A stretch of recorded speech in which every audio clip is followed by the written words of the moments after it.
Heyo, and welcome to another episode of Advanced Glitch Building. Today I'm going to show you how I've done a twisted pyramid. This method has been tested and works perfectly with 3, 4, and 5-sided pyramids, so you can choose which kind you like and have a variety if you'd like. So with that said, let's just get right into it. After grabbing yourself a nice little center point, make yourself a 128-sided circle. If you don't know how to make one, I'll link a short tutorial in the description that will help you with that. It can be a pain, so I apologize for that, but it's a much easier and quicker way to get the tiny little angle changes that we will need later.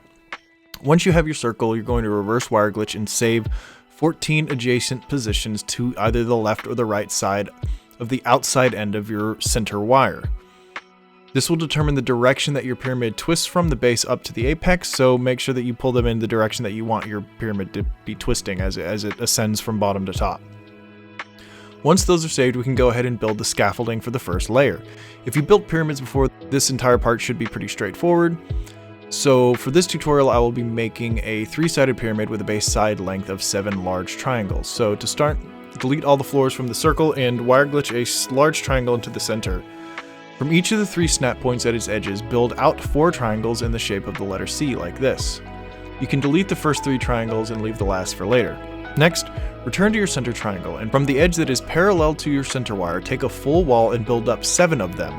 Then switch to a short wall and build up 3 more of them on top. Place a large floor on the outside edge, then a triangle on the inside. You have to have the large floor there so you can place the triangle because reasons. You can now delete everything but the last triangle you placed at the top. Now, grab a short wall and reverse wire glitch from the outside edges of the 3 outer triangles, pulling and connecting the wire to your center point.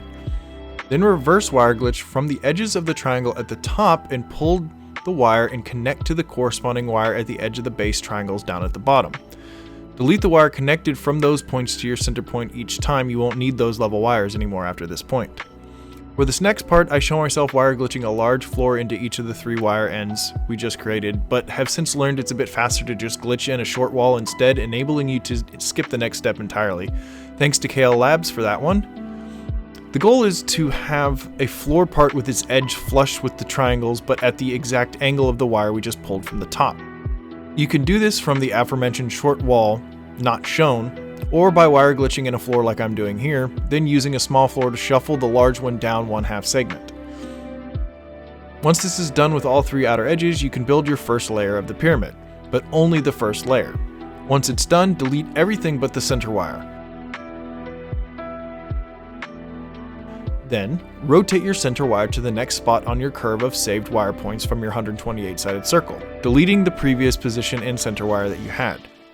Now you're ready to start the process all over again. Place your center triangle, build out 4 parts at each edge. From this point on, I use large floors to mark the correct position. It's easier to tell that they're twisted from the previous layer you built, so there's no confusion later on the higher up levels. Then you can go ahead and reverse wire glitch from each inside edge and bring those wires to your center. Then build up 7 full walls and 3 short walls from your center triangle, placing a large floor on the outside so you can put a triangle on the inside. Delete everything but the wires at this point again if you'd like. After reverse wire glitching from the edges of your triangle up top and getting your large floors in the correct positions, you can build your second layer. But again, only the second layer. This is the process that you'll be repeating a total of 14 times, building up the next layer above the previous one built at each rotation of your center point. After a bit, it will get a bit easier just to build straight out past the walls that you've already built up and then up to the layer that you need on each side and then building that layer.